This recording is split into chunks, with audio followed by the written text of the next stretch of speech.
Welcome to video 8 in the Aspiring Flutists Epic Inspiration course. This video is all about tuning or intonation. I'm going to share with you some perspectives you may not have thought of before. We're even going to talk about transcending the tuner.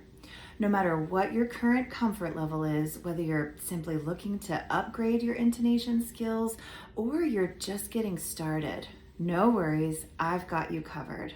Let's talk about tuning.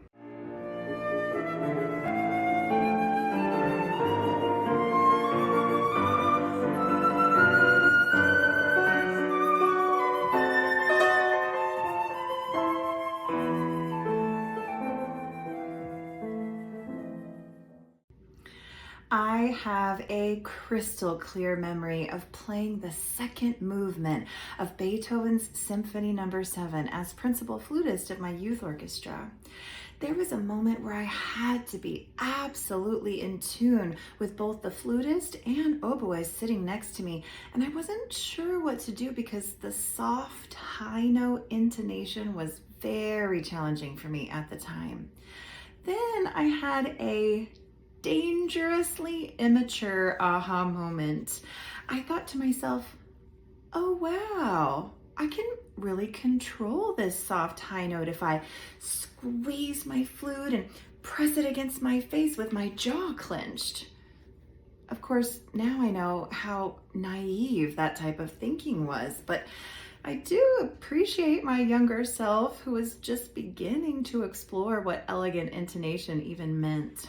Today, as a professional flutist, I am comfortable playing in any register, at any dynamic, and I passionately believe that comfort, balance, and surrender are a big part of being able to play consistently in tune. I am so relieved that I never have to go back to the days of clinging to the illusion of control by gripping my flute so tightly. In video 18 on body mapping, we'll explore how to feel free from head to toe as you play flute. But for now, just remember that all the advice in this video about tuning or intonation, try it in the context of comfort, balance, and flute playing that is as tension-free as possible.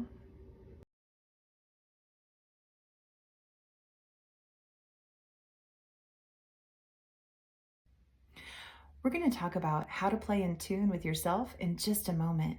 But here's a busy brain category food for thought question. How can thinking about tuning make you play out of tune? Not sure? Well, when you're in your head trying to figure out if something is flat or sharp, and or blaming the piano or another musician for being flat or sharp, you are in the world of thought, not in the world of sound. The only way to play in tune and stay in tune is to live in the world of sound, navigating the ever-changing flow of pitches that make sense as they rise and fall and swim in and out of different harmonic contexts. Listening is the only way to play in tune and stay in tune.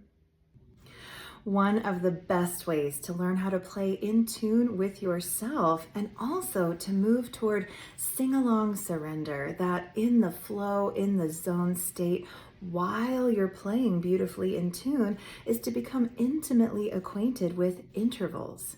I won't be taking the time to teach you about individual intervals in this video, but there are unlimited resources online, and I've linked a good video below in the description box from the Piano Fluency YouTube channel.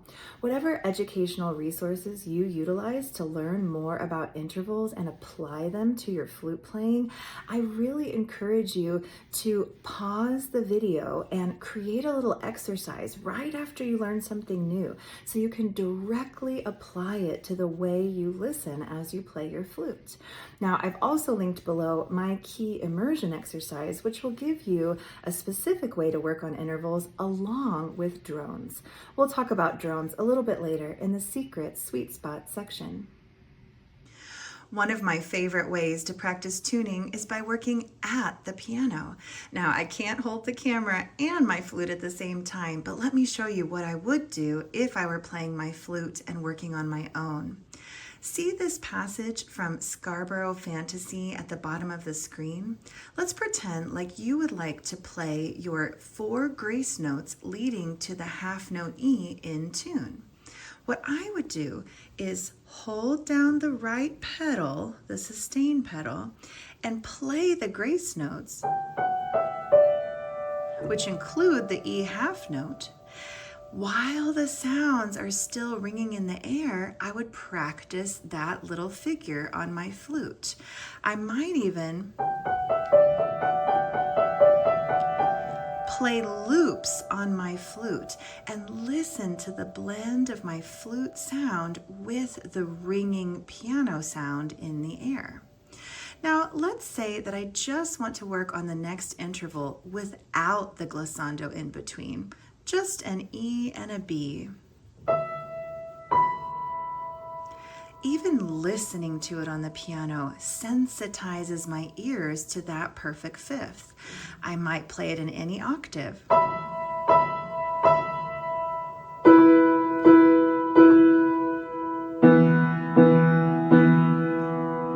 The vibrations ringing in the air wake me up to the sounds of a perfect fifth.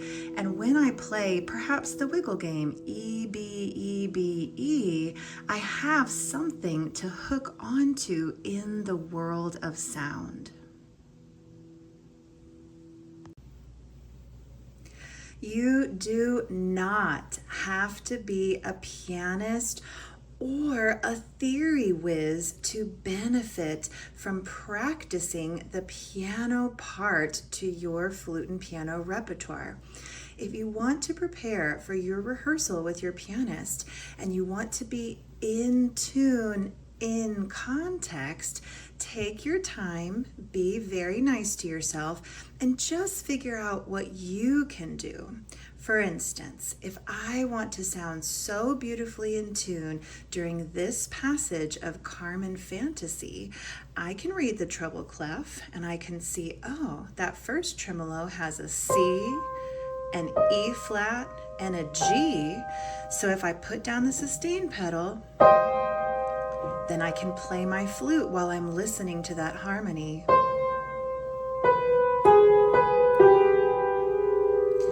Not only will I understand how to play more in tune, but now I have the mood of the music as part of the equation.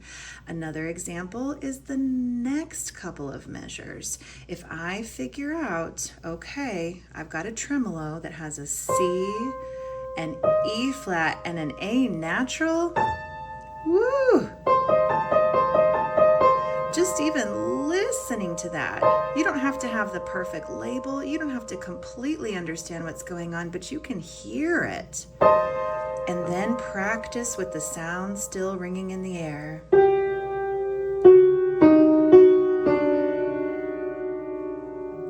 You will find that not only are you in tune, not only are you more in the mood of the music, but your tone will actually be more rich and alive because you're inspired by the harmony.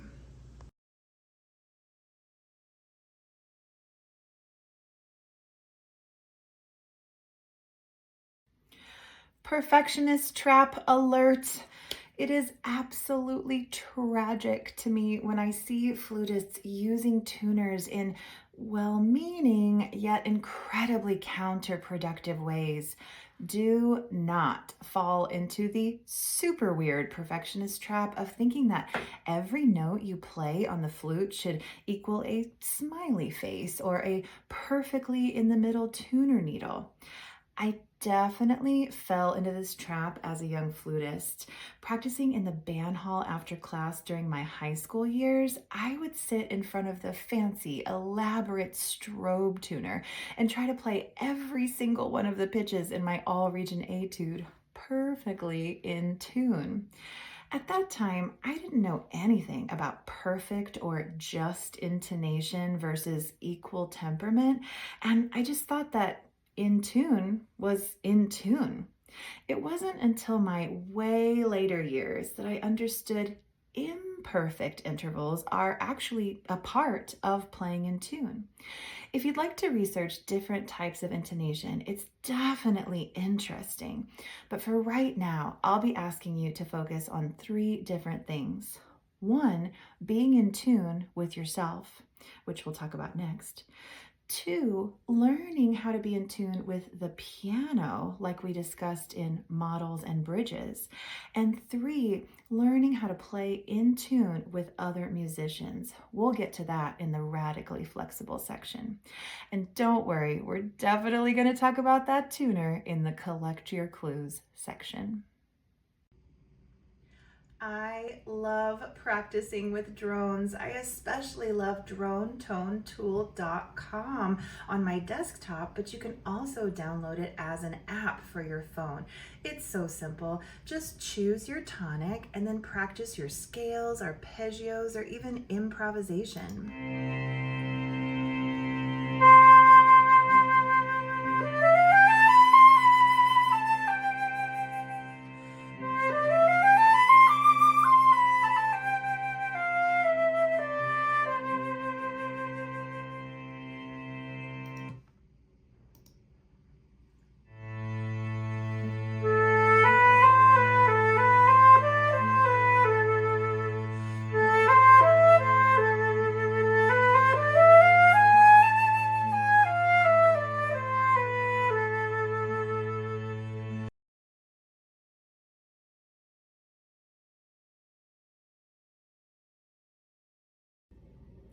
Another wonderful tool for learning how to play in tune with yourself and your instrument is harmonic check-ins.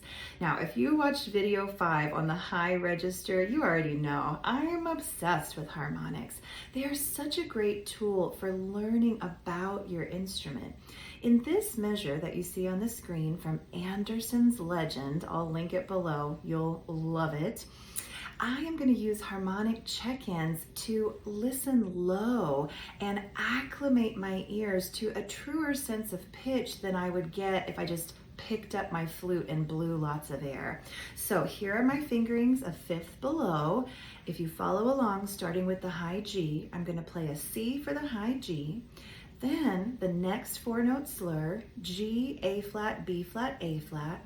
The next 3-note slur, E, G, F, and finally, I'll play 3 out of the 4 pitches in the final slur, low C, E flat, and D flat.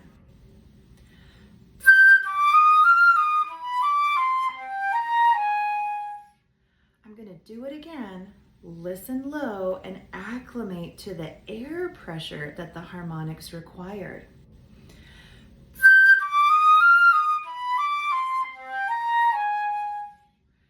So educational and so different than just picking up my flute and blowing lots of air.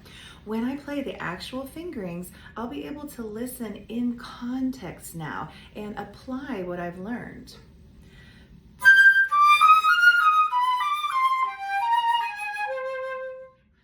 Now, I like to rinse and repeat 2 harmonic check-ins and then as written pitches, 2 harmonics and a regular many times over.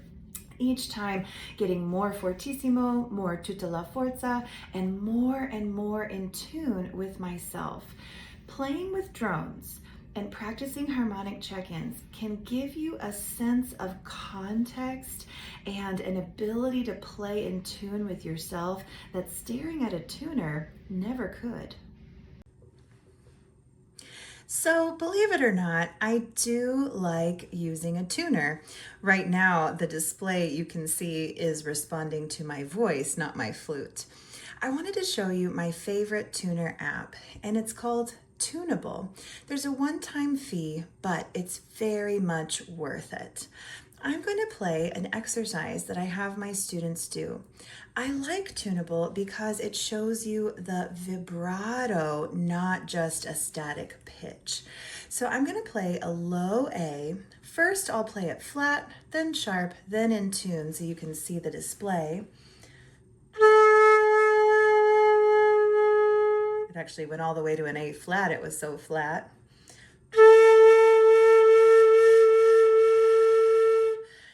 Pretty fuzzy and sharp. But now I'll show you the exercise in tune. I'm going to use exaggerated vibrato pulses in eighth notes. So jello, jello, jello.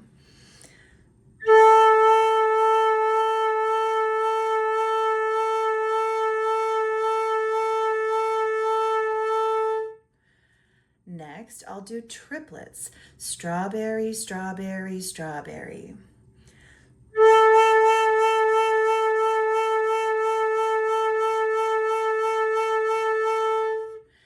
Now, 16th notes.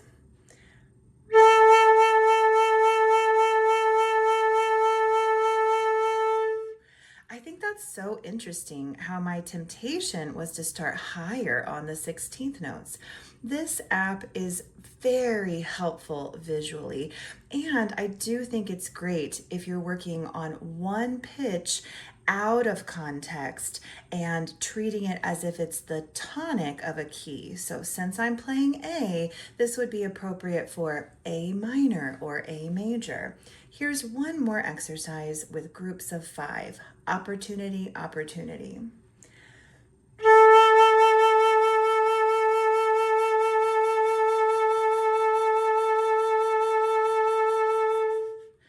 I love seeing those little fluctuations and matching the visual to the auditory. Okay, so let's chat about the tunable app that I just showed you. I do like that app, and I do think it's interesting to watch the visual representation.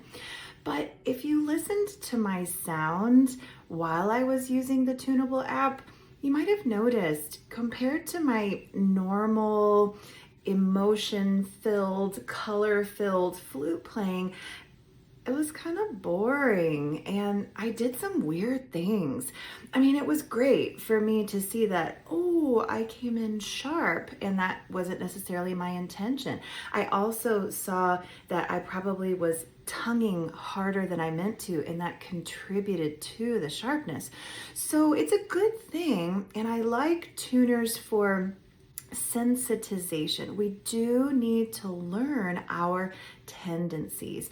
I'll even link below a chart for you to document some of your tendencies and for you to learn from. But let's go back to the fact that it was kind of boring and weird. I like drones, practicing at the piano, harmonic check-ins, singing with sustained harmonies at the piano, and just singing in general so much more than tuners. Use the tuner. I mean, it's actually better if you get an old school orchestral tuner if you are really needing that visual validation, that visual information. Orchestral tuners are more sensitive than apps on your phone, but I do like tunable, so go ahead and use it and learn from it. But just like we talked about before, don't fall into the trap of thinking that means you're playing in tune. Because I don't know about you or your students, but when I'm staring at a tuner, that does not even resemble how I actually play in context. So up next in the micro steps section, we're going to talk about how you actually play in tune with other humans. We talked a little bit about playing in tune with the piano, but other humans are a completely different ballgame.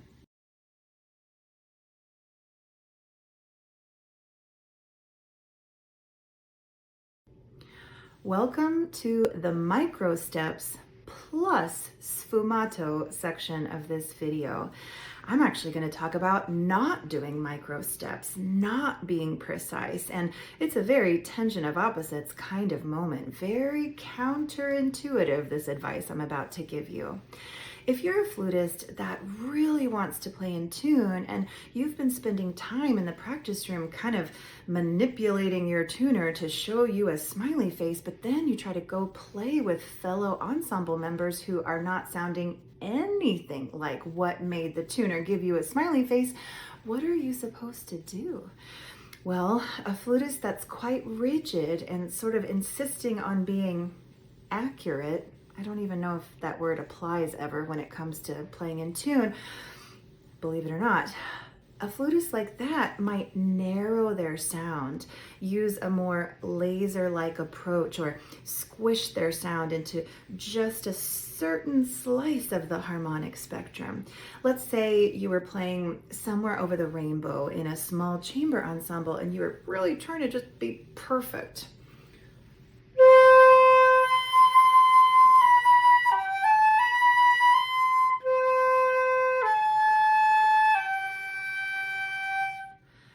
Well, I have news for you if that was your approach.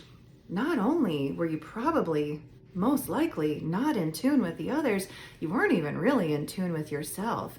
If you were just trying to get a smiley face on every pitch, there's no sense of intervals. There's no sense of being in tune in a holistic way. Now, if you want a different approach, here's my recommendation. This is going to sound very strange.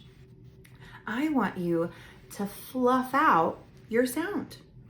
Maybe put some air in your cheeks. Open up your sound to more of the harmonic spectrum. Let all the colors in. Embrace the air cloud. Love the fuzz. Be freer about what you're playing. I'm not advocating blasting or playing with an ugly sound, of course not. But a really open, flexible sound is going to do something wonderful for you. Let's imagine a moment. So the oboist next to you is playing the tuning note. If you're playing with a squished sound, a narrow sound, and then the oboist has that kind of nasal, accurate, pinpoint kind of tone, well, here's the in-tune oboist, and you're trying to grab that pitch, but man, that's gonna take ultra precision to match that. If you open up your sound to include more of the harmonic spectrum, there are many more chances for you to blend with that more nasal or more pinpointed sound. Same thing goes for other musicians. Whatever type of tone they're using, whatever context is in their musical mind or in their mind's ear, if you open up your sound, open up your ears, don't get picky. Don't get like really rigid and specific, but just have a sound that embraces the other sounds and go with flexibility, just with what sounds beautiful to your ears. You will be amazed. It truly is amazing. I have a knack for playing in tune with others, and a lot of times it has to do with me just completely chilling out. I'm not judging my sound. I'm not judging their sound. I'm not thinking one of us is correct and the other one isn't. I just open up my sound free with plenty of air cloud, lots of the harmonic spectrum in it, and I let the blend work as it will in mid-air by being flexible, by embracing the tension of opposites. And really, in this one situation, not investing in precision-oriented micro steps, I'm able to access a type of listening that allows me to play in tune with others. When I coach my students and demonstrate for them this more opened up sound, it begins to make sense to them as well. So here's Somewhere Over the Rainbow again with a free blowing, not picky, not uptight sound.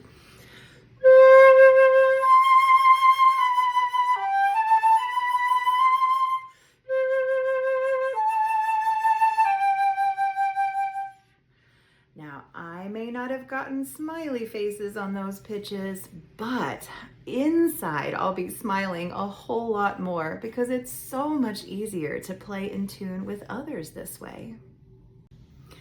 Let's talk just a little bit more about playing with other musicians and staying radically flexible as you use your ears to play in tune with them. Now, if you're playing with a pianist, you would think, okay, that's way easier because the piano is going to stay in tune. However, not every piano is perfectly in tune.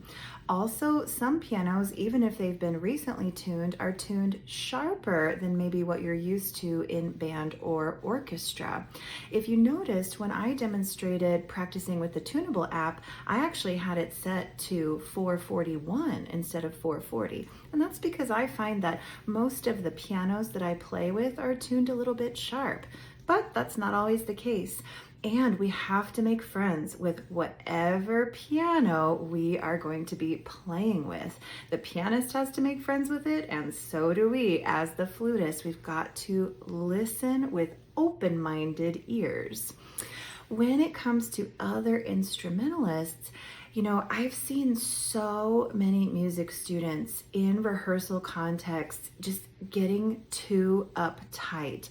They'll say, oh, let's check this pitch before rehearsal. And that's a good idea, to have a little moment to come to a meeting of the minds. But then if there's a tuner plunked on the stand and everyone's just going, oh, this is what it is at 440, this is what it is at 441, and then they both play in that kind of robotic way, well, they might match pitch for that one isolated moment in time, but I really want to encourage you, if you're having a moment like this, to not just go off of the visual feedback. Listen to the timbre of the instrument that you're playing with. Listen to the style, the mood, the ambient ring of the blend of your two sounds together. You know, sometimes I talk to my students about listening to the ambient ring, and they get a bit stressed out because they don't really know what I'm talking about. Well, have you ever heard your voice echo in an echoey place? It could be the Grand Canyon, or it could just be a bathroom. That echo is kind of like the ambient ring. Or when we put the sustain pedal down on the piano earlier, the sustain is the ambient ring. It's the sounds around the sound. It's the vibrations in the room. And it's not a black and white thinking kind of thing. It's a, oh wow, that's pretty kind of thing. It's not a math equation. You can read and research and even write articles about intonation, and there is fascinating math involved with the acoustics of sound. But I have news for you. In my undergrad, I dropped out of acoustics of sound twice, and I still can play in tune on my flute. The information is wonderful, and knowledge is power. But sometimes theory is quite different from practice. So when you practice playing in tune with others, be beyond radically flexible. Imitate their sound, groove with their sound, feel like you're part of a team. Be open-minded to the fact that your friend that played a certain way yesterday might play a completely different way today.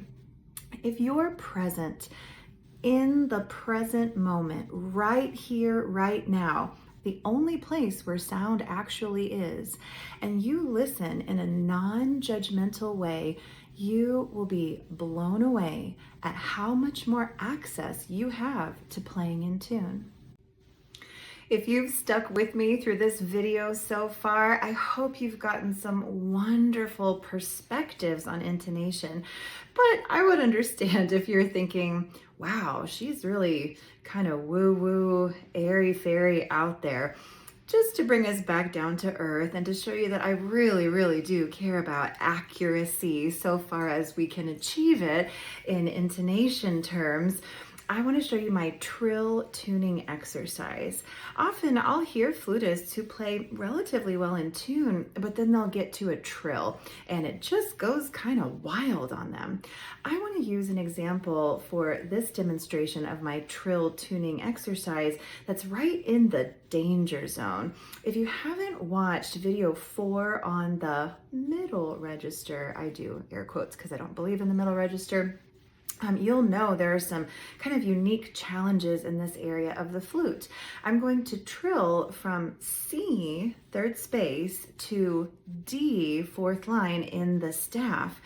And, if I just play the trill with first trill key, it's not going to be in tune, I'll tell you that.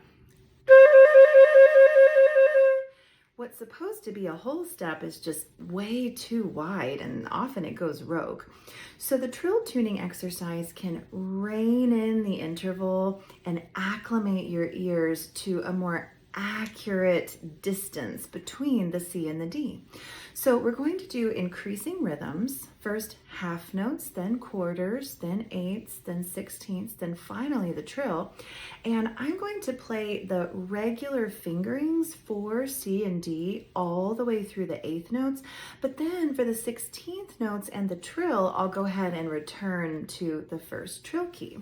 So metronome on can be helpful just to give you that sense of focus and keep your rhythms proportional. But listen to the center of the tone for the C and the D, and how when I arrive at the trill, it's much more in tune than the one I played for you before.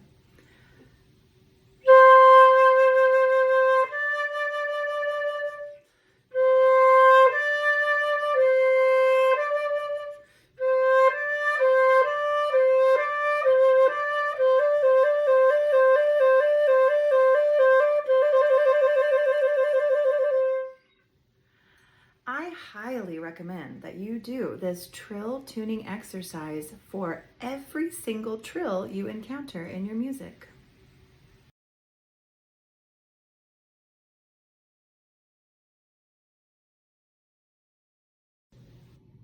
If you feel like a complete beginner when it comes to tuning, I do recommend that you spend a good amount of time with the tuner.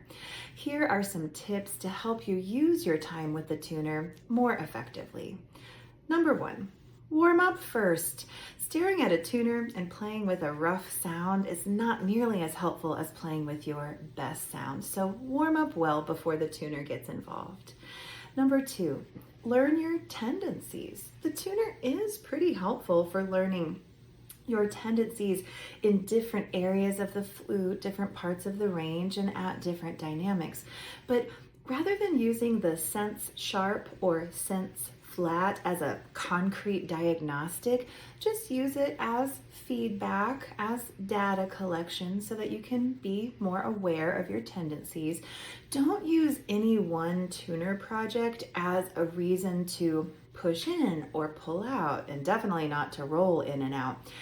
If you're practicing with drones or at the piano and you notice you are sharp overall or flat overall, then you can push in or pull out as appropriate. But don't use just one pitch on the tuner as a reason to adjust your flute. By the way, if you are a beginner, just to help you remember, when you pull out, you make your instrument bigger, like the tuba, and that makes it lower. So if you're sharp overall, pulling out just a bit can help. If you're flat overall, it's good to make your instrument smaller, like the piccolo, which is higher. Number 3 tip for using your tuner is actually to spend some time in key immersion first. And that means practicing with drones or practicing in the key that you want to increase your intonation awareness in at the piano. I have a key immersion exercise that I'll link in the description box below this video, and it gives you a specific pattern that you can use for interval awareness as you practice with drones or at the piano. I love putting the sustain pedal down and giving myself octaves all the way up the piano and then playing in the key, kind of like we did with drone tone tool earlier. I like the piano even more. Number 4, speaking of piano, Actually practice at the piano before you get your tuner involved. If you don't have easy access to an in-tune piano, acoustic or digital, it is time to find it. Sitting at the piano can help you immerse yourself in the world of sound and feeling, a far better place to come from before you add in the visual feedback of the tuner. Number 5, always remember, sound first, mechanics second. Instead of analyzing physical changes like embouchure, air angle, body position, and more, or trying to follow advice about how to play in tune, connect to listening before you do anything else. Get quiet, relax, and play a sound you think is in tune. Connect to the sound that you actually like first. You could alternate between flute and piano or piano and flute. You could alternate between harmonic check-ins and regular fingerings. You could do anything in the world to connect to the sound first, then check out the tuner and see what it has to say. Number 6, the butterfly effect. Remember that small changes have large ripple effects. Even if you recently played a pitch in tune according to the tuner, changes in dynamics, vibrato, breathing, and more can dramatically alter the pitch you are playing. The only way to stay in tune in your ever-changing musical environment is to stay in the world of sound and feeling. In other words, I really want you to practice transcending the tuner even when you're practicing with the tuner. Stay in the world of sound and let the visual just enhance your data collection. The last tip I have for you is to invest in building your internal sound library. Even if you had never watched this video, even if you had never practiced with a tuner in your life, but you went full immersion listening to incredible classical music, Beethoven, Brahms, Prokofiev, Mahler, incredible flute music, all the wonderful French composers, Fauré, Ionesco, Sancan, Dutilleux. Even if you just listen to great singers, I mean, pop music is okay. A lot of times they have auto-tune, so it's in tune. Classical singers, even better. Opera, the best. If you invest in your internal sound library, you are going to organically be developing a sense of intonation. You will be heightening your sense of intuition for what's beautiful, for the distance between intervals. It's not a black and white 2 + 2 = 4 kind of thing. Living in the world of sound and feeling is an art, and it's one that you'll continuously develop for the rest of your musical life. Here's a little story about love versus fear and how it makes all the difference when you're trying to play your flute in tune.